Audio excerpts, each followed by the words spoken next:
গেছো। তারেক জিয়া প্রধানমন্ত্রী হয়ে এসে ভূগোলের তলে নিয়ে ঘুরে, আপনারা চোখে দেখেন না, কানা নাকি?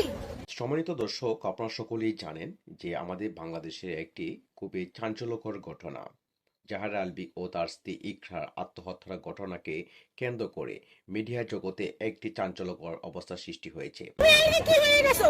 তারেক জিয়া প্রধানমন্ত্রী হয়ে এসে ভূগোলের তলে নিয়ে ঘুরে, আপনারা চোখে দেখেন না, কানা নাকি?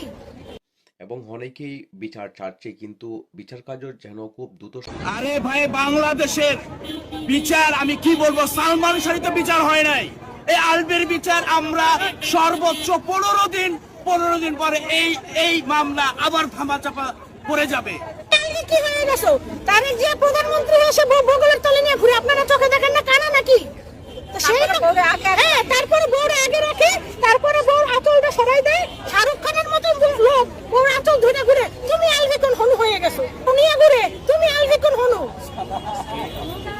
আরে ভাই, বাংলাদেশের বিচার আমি কি বলবো, সালমান শাহী তো বিচার হয় নাই, এই আলবের বিচার আমরা সর্বোচ্চ 15 দিন পরে এই মামলা আবার থামাচাপা পড়ে যাবে। যে আমাদেরকে বলা হয়েছে ময়নাতদন্তের রিপোর্ট নাকি পাইতে 2-3 মাস টাইম লাগে। আরে ভাই, 2-3 মাস পর কি করব?